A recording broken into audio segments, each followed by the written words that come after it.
جو اسرائیل کی سب سے بڑی مذہبی تنظیم ہے، اس نے کہا ہے کہ 2008 تک جنہوں نے کبھی پیوندگاری کی بھی اجازت نہیں دی تھی، وہ کہتے ہیں کہ ابھی یہ قابل قبول اس لیے نہیں ہو سکتی چونکہ دل جو ہے وہ کسی بھی مذہب یا کسی بھی چیز کے عقیدے کے لیے یا کسی بھی سوچ کے لیے سب سے اہم ہے، اور یہ کہیں نہ کہ قدرت کے ساتھ ایک چھیڑ چھاڑ ہے۔ تو میں سمجھتا ہوں کہ یہ نیچرل اس کے خلاف، یہ میڈیکل وہ نہیں کہوں گا، اگر کچھ کرنا تھا دوسرے انقلابات لا جا سکتے تھے، لیکن فی الحال میں نہیں سمجھتا کہ اس طریقے کی چیزوں کو بڑھاوا دیا جائے۔ اس سے جو ہے وہ نیچرل ڈیزاسٹر کی ایک امید ہم کو رکھنی چاہیے کہ آگے ایسا کچھ ہو سکتا ہے۔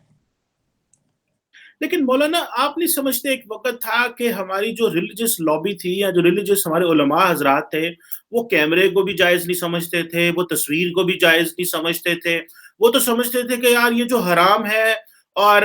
ہم یہ، اور پھر یہ بھی کہتے تھے یہ یہود و نصارہ نے بنائی ہیں، ہم انہیں استعمال نہیں کر سکتے۔ پھر آپ کو پتا ہے کہ بعد میں میڈیسن آ گئی، وہ بھی یہود و نصارہ نے بنائی، وہ یہودیوں نے بنائی، ہم وہ استعمال کر ریسیونگ اینڈ پہ ہیں۔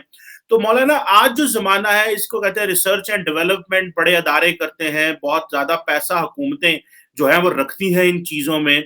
ریسرچ اینڈ ڈیولپمنٹ میں۔ تو جتنی انسانی آبادی بڑھ رہی ہے، جتنے ریسورسز کی شارٹیج ہو رہی ہے، جتنی نفسا نفسی ہو رہی ہے، اس میں اس طرح کی جو چیزیں ہیں، اس میں سے ایک گروپ تو یہ کہتا ہے کہ اس چیز کی اجازت ہونی چاہیے۔ میں دیکھ رہا تھا کہ قطر حماد بن خلیفہ یونیورسٹی کے ایک پروفیسر صاحب ہیں ڈاکٹر محمد غالب، انہوں نے کہا ہے کہ یہ جو استعمال کرنا ہے، اس میں میرا خیال ہے وہ کہتے ہیں کہ اتنی قباحت نہیں ہے، اور یہ ایک مسلمانوں کا حصہ جو ہے وہ سمجھتا ہے کہ کر لینا چاہیے۔ تو آپ کیا سمجھتے ہیں کہ ایک وقت تک ہم نے کیمرے کو ایکسیپٹ نہیں کیا، تصویر کو ایکسیپٹ نہیں کیا، مڈرنٹی کو ایکسیپٹ نہیں کیا، اب یہ جو ریسرچ اینڈ ڈیولپمنٹ مغرب میں ہو رہی ہے، کل کو وقت آ سکتا ہے کہ حالات اس طرح کے پیدا ہو سکتے ہیں، ہمیں یہ ایکسیپٹ کرنا پڑے گا۔ آج تو آپ یہ کہتے ہیں کہ یہ مناسب نہیں ہے، تو کل اگر ضرورت پڑ جاتی ہے تو پھر کیا کوئی فتویٰ آئے گا، یا آپ سمجھتے ہیں کہ علماء اجتہاد کریں گے، یا یہ کس طرح ممکن ہو پائے گا؟ کیونکہ یہ تو ہمیں پتہ ہے کہ انسانی آبادی جو ہے وہ بڑی مینی فولڈ ہو رہی ہے، آبادی انڈیا میں دیکھ لیں کتنی جو ہے وہ ہے، پاکستان میں بہت زیادہ بڑھ رہی ہے۔ تو یا پھر آپ سمجھتے ہیں وقت ہی اس کا حل ہے، وقت کے بعد ہم کر سکتے ہیں، ابھی شاید نہیں کر سکتے، جس طرح کیمرے کو ایکسیپٹ کر لیا تھا، اور بھی جو اس طرح کی انوویشن ایکسیپٹ ہو جائیں گی؟ دیکھیے، پہلی چیز تو یہ ہے کہ میں سمجھتا ہوں کہ ایجادات یا انوینشن یا جو تحقیقات ہیں اس پہ کبھی بھی اسلام نے کہیں روک نہیں لگائی ہے۔ یہ بدقسمتی کی بات ہے کہ جس مذہب کے ماننے والوں نے، پیروکاروں نے عمل جراحی یعنی انسانی آپریشن اور سرجری کی شروعات کی تھی، آج اگر آپ دیکھ لیجئے کہ وہیں پر ہم اس طریقے کی بحث اور گفتگو کر رہے ہیں کہ کیا جائز ہے اور کیا ناجائز ہے۔ خود اگر آپ دیکھیے کہ کووڈ کا جو ٹیکہ آیا تھا، کووڈ کا جو ویکسین آئی تھی، اس کو لے کے جو ہے ایک بڑی زبردست بحث چلی اور آج تک چل رہی ہے۔ اس سے پہلے پولیو کی دوائی کو لے کے کری۔ تو ظاہری بات ہے جو دوائیاں ہیں اور جو کووڈ کا موجودہ ویکسین آیا، جو ترکش نژاد مسلمان جوڑے نے اس کو ایجاد کیا، اور وہ سب جانتے ہیں کہ وہ چمپینزی اور دوسرے جو وائرس کو لے کے ان کے جو انفلوئنزا یا ان کی جو بھی رطوبات تھی ان کو لے کے اس کو بنایا گیا، اور رطوبات کہیں پر بھی کسی مذہب نے جو ہے وہ اس کو جائز نہیں، لیکن اگر کہیں جان بچانے کے لیے اس کی ضرورت پڑی تو لوگوں نے اس کو اجازت دی۔ یہ ایک چیز ہے، لیکن ہم بات کر رہے ہیں ایجادات کے سوا، ہم بات کر رہے ہیں نیچرل جس کو کہتے ہیں ایک یعنی اختلاف کی بات، قدرتی اختلاف کی ہم بات کر رہے ہیں، جو ابھی تک صرف مذہب اسلام میں نہیں۔ میں آپ کو بڑی دلچسپ بات بتاؤں کہ یہ میں سمجھتا ہوں جو آپ بار بار کہہ رہے ہیں کہ ابھی تک ہم ان چیزوں پہ ہماری یہاں گفتگو ہوتی ہے کہ بھائی یعنی جو ہلاکو کے بڑا لطیفہ تھا کہ جب ہلاکو نے عراق پہ حملہ کرا اس زمانے میں بغداد پہ، تو لوگ اس چیز پہ گفتگو کر رہے تھے کہ سوئی کے ناکے کے اوپر کتنے فرشتے بیٹھ سکتے ہیں۔ ہم آج بھی یہ گفتگو کرتے ہیں کہ صاحب کہاں پر جو ہے وہ، مطلب میں اس بحث میں نہیں جانا چاہتا، لیکن پاپ جان پال سیکنڈ نے جب انہوں نے ویٹیکن کے اندر پہلی مرتبہ کانفرنس بلائی تھی، اور یہ اس وقت کی بات ہے جب ہم ٹرانسپلانٹیشن کے بارے میں دنیا اتنا جانتی نہیں تھی، انہوں نے اس وقت لوگوں کو کہا کہ بھئی ٹھیک ہے، ہم کو اس پہ آگے قدم اٹھانا چاہیے، اور ہم آج تک اس بحث میں، مگر خوشی ہے کہ علماء نے ہمارے اس پہ کام کرا ہے، اور بہت زبردست کام کرا ہے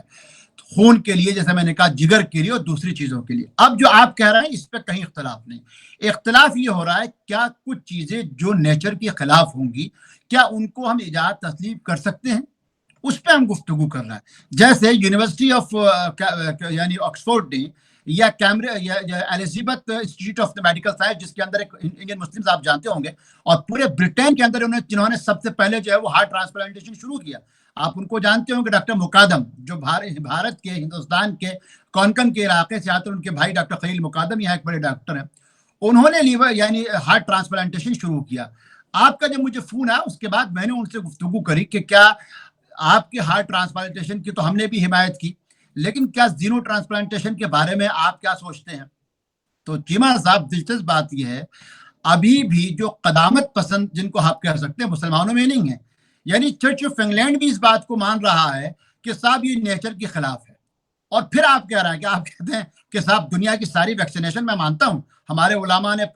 وہ علماء جو علماء نہیں تھے ان کی میں بات کر رہا ہوں، جنہوں نے اپنے آپ کو ٹی وی پہ آ کے ٹی وی کی مخالفت کی، کیمرے پہ آ کے کہا کیمرہ حرام ہے، ان کی بات کر رہا ہوں.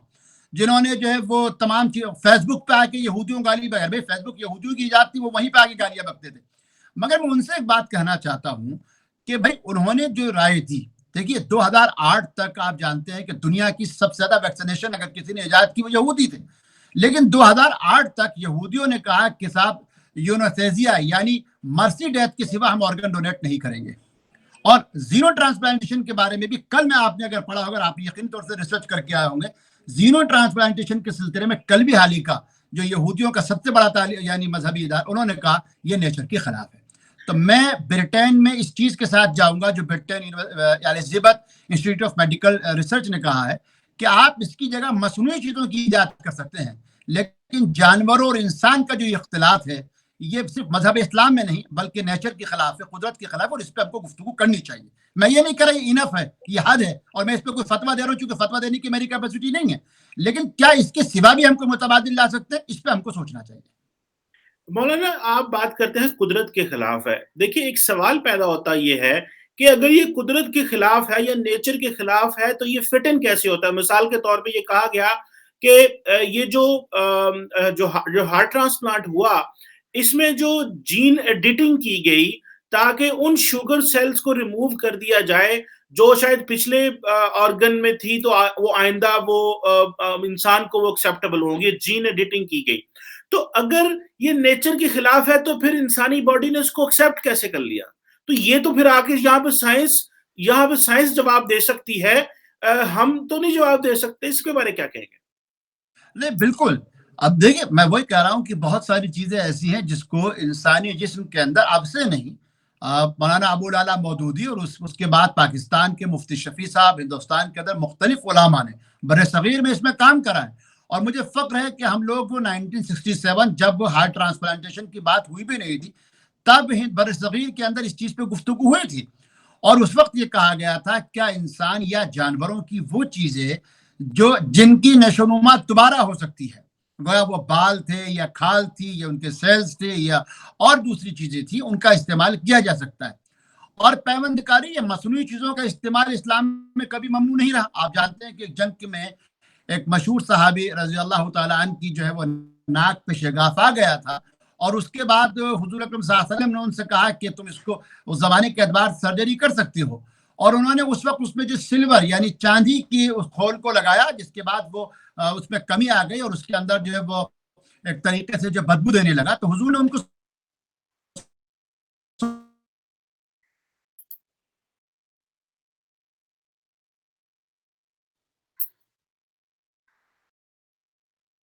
دانت وغیرہ کور چڑھاتے تھے ایک زمانے میں، وقت اجازت تھی. خود آپ دیکھیے کہ سرجری کے اندر بہت سارے جانوروں کی جو آنتیں ہوتی ہیں ان کی ریشے بنا کے جو وہ کٹوں کے ٹانکوں کے طور پہ استعمال کیے جاتے ہیں، تو وہاں اس کی کوئی وہ نہیں ہے. یہاں ہم بات کر رہے تھے کہ کیا پورے ایک آرگن کو ہم کسی صورت میں تبدیل کر سکتے ہیں، کیا وہ گردے ہوں، کیا ہارٹ ہوں یا دوسری چیزیں ہوں. تو بات یہ ہے چیمہ صاحب، میں کہہ رہا ہوں کہ کیا اس سے بہتر کوئی چیز ہم لا سکتے تھے، ہم اس کی بات کر رہے ہیں. اور آپ دیکھیے جو آپ کے ڈاکٹر ہیں الحمدللہ جو پاکستانی ڈاکٹر بھی اس میں شامل تھے، اور میں سمجھتا ہوں بر صغیر کے لیے ایک بڑی بات ہے کہ بر صغیر کا ایک آدمی ایک شخصیت اس کے اندر شامل رہی. انہوں نے خود کہا میں وہ انٹرویو ان کا پڑھ رہا تھا کہ چونکہ یہ ابھی علاج اتنا عام نہیں ہے، ایک بڑی خطیر رقم اس کے اندر ہے، اس کے اندر ابھی بہت ساری جو ہے وہ جس کو کہتے ہیں پیچیدگیاں بھی ہیں. تو ٹھیک ہے ہم وہاں تک پہنچے ہیں، لیکن ان پیچیدگیوں کے ساتھ ساتھ اگر کہیں ایک بہتر کوئی متبادل بھی اگر تلاش کی، جس طریقے سے میں بار بار پھر آپ سے کہہ رہا ہوں کہ جس طریقے سے کل الزبتھ انسٹیٹیوٹ آف ریسرچ نے کہا کہ جس طریقے سے مصنوعی گردوں کی بات کی جا رہی تھی، تو شاید ممکن ہے کہ ہم ہارٹ سیل بھی جو ہے، ہارٹ سیل جو ہے یا جو والو ہے، ممکن ہے کہ اس کا بھی بہت جلد جو ہے وہ تخلیق ہو، اور شاید ایک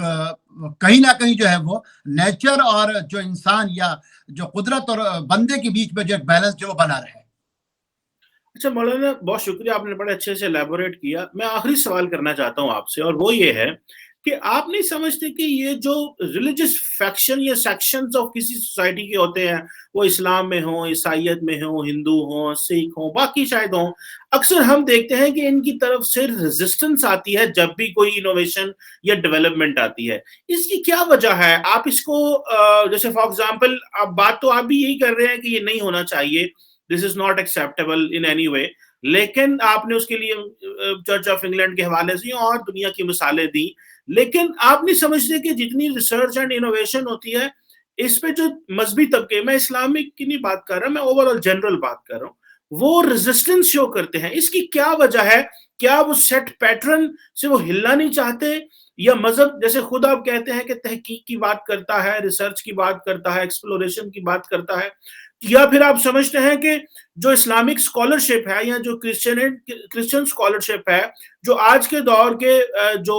لوگ مذہب کو دنیا عوام تک پہنچا رہے ہیں، یا وہ ریجڈ ہیں، وہ اتنے ماڈریٹ نہیں ہوتے؟ اس میں کیا چیز صحیح ہے؟ یہ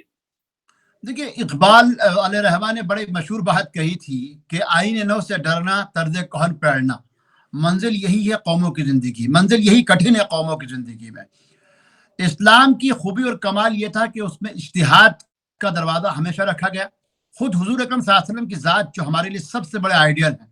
انہوں نے نئے نئے انویشن کو، نئی نئی تحقیقات، نئی نئی ریسرچ کو قبول کیا. اور اس کی سب سے بڑی جو چیز تھی وہ غزوہ خندق ہے، جہاں خندق پورا عرب نہیں جانتے تھے کہ صاحب ہمارے یہاں جو ہے وہ خندق کا کوئی تصور ہو، اور وہ پرشیا کا ایک پارٹ تھا، لیکن حضور اکرم صلی اللہ علیہ وسلم نے اس کو قبول کیا. مختلف چیزوں پہ اللہ کے رسول صلی اللہ علیہ وسلم نے ان چیزوں کو قبول کیا ہے. بعد میں ہمارے اصحاب نے بھی، ہمارے اسلاف نے بھی ان چیزوں کو قبول. علم طب اس کی سب سے بڑی مثال ہے. ہندوستان میں، پاکستان میں ہم آج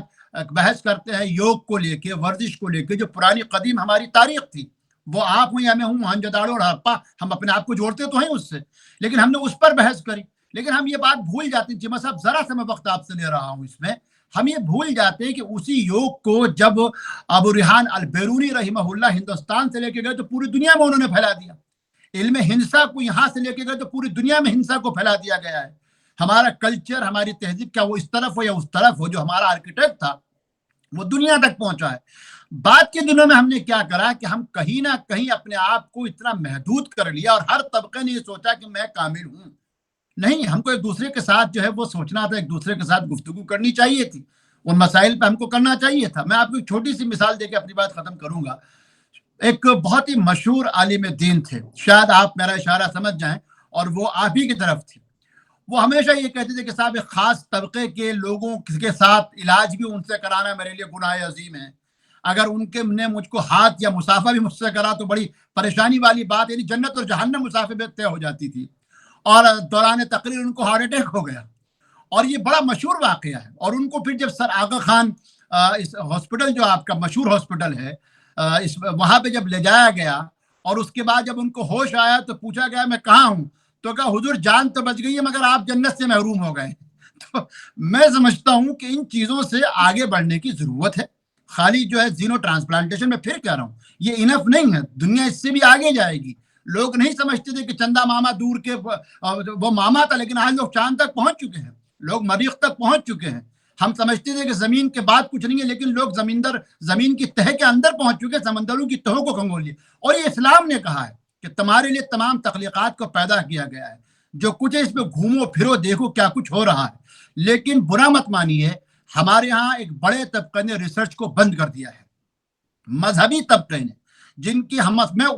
اپنے آپ کو اس معیار پر نہیں سمجھتا. اب سے پہلے خود مفتی شفیع صاحب ہندوستان کے اندر، حضرت مدنی، احمد رضا خان صاحب بریلوی، یا آپ کے یہاں بنوری ٹاؤن، یہ جو لوگ تھے انہوں نے کام کرا، مگر اس کے بعد کیا ہو گیا، ہم صرف ایک دوسرے کو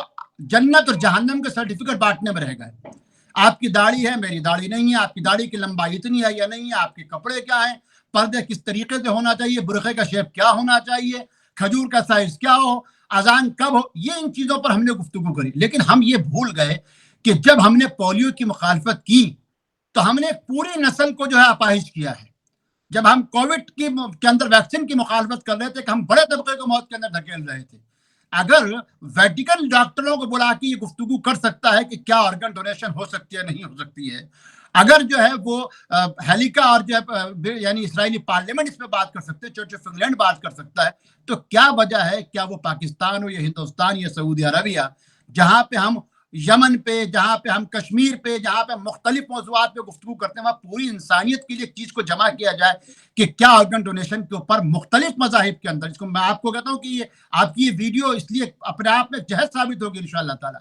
کہ dialogue among the civilisation for the organ donation and xenotransplantation پہ جو ہے ایک مکمل بات چیت ہونی چاہیے. اور ہماری طرف سے یہ بات جائے کہ ہم جو ہے وہ قدامت پسند کبھی بھی نہیں تھے. ہم کو اللہ رب کریم نے کہا کہ اگر کسی ایک انسان کی بھی جان بچائی، پوری انسانیت کی تم نے جان بچائی ہے. تو میں یہ سمجھتا ہوں کہ آج بھی آپ جو کہہ رہے ہیں وہ درد میرا بھی ہے. کسی سے کہو خون ڈونیٹ کرو تو خون ڈونیٹ کرنے کو تیار نہیں ہوتے. کسی سے کہو کہ صاحب آپ کا لیور کا ایک حصہ ہی ہے. تو میں سمجھتا ہوں کہ یہ بھی ہو. دوسری طرف کی صاحب آخری بات کر کے اپنی بات، ان لوگوں سے بھی ڈر ہے جنہوں نے انسان کو کموڈیٹی بنا دیا ہے، جنہوں نے اس کو بایولوجیکل اور فزیکل ایک طریقے سے شے بنا کے رکھ دیا ہے کہ جس کو بیچا جا سکتا ہے. تو ہم کو بازار کو بھی، قدامت پسندی کو بھی، اپنے عقیدے کو بھی، اور جو آپ نے کہا جو آپ کی سوچ ہے، میں آپ کے ساتھ کھڑا ہوں یہاں پہ، یہ سوچنا بھی کیا لوگوں کو بچانے کے لیے ہم سائنس کے ساتھ کس حد تک جا سکتے ہیں. اسپیس کی ضرورت ہے، گفتگو کی ضرورت ہے، اس میں علماء کرام کو اور مدارس کو آگے آنا چاہیے، آپ جیسے لوگوں کو ساتھ لے کے آگے بڑھنا چاہیے، اور اس پہ ایک بین المذاہب گفتگو ہو، اور وہ کوئی بھی کرے تاکہ لگے کہ ہم انسانیت کے لیے کہیں کھڑے ہوا ہے. بالکل صحیح کہا آپ نے مولانا سید اطہر حسین دہلوی صاحب. بڑا اچھا لگا آپ سے بات کر کے. آپ نے ایک جو ریسرچ بیس بات کرنے کی کوشش کی، ایک انالیٹیکل بات کی، مذہب کا اینگل بھی لیا، سائنس کا اینگل بھی لیا، اور آپ نے ہمارے ویورز کو بتایا کہ آپ کیا سوچتے ہیں اس حوالے سے. لیکن at the end of the day یہ عوام پہ ڈیپینڈ کرتا ہے کہ وہ کس طرح اس کو لے کے چلتے ہیں. اور آپ نے بالکل صحیح کہا کہ ایون تمام مذاہب کے اندر یہ جو تحقیق ہے یہ ہونی چاہیے، اس میں بحث ہونی چاہیے، کیونکہ بحث بند ہے اور چھوٹے موٹے جو علماء ہیں وہ فتوے جاری کرتے رہتے ہیں اور دقیانوسی بات کرتے ہیں. ہمیں مستقبل کی بات کرنی ہے، اور جس طرح دنیا جدت کی طرف جا رہی ہے اس کو امبریس کرنا پڑے گا. دیٹس دی اونلی وے ہم ترقی جو ہے وہ کر سکتے ہیں. بہت شکریہ مولانا سید اطہر حسین دہلوی صاحب، آپ کے ٹائم کا. سر بہت شکریہ. نوازش صاحب.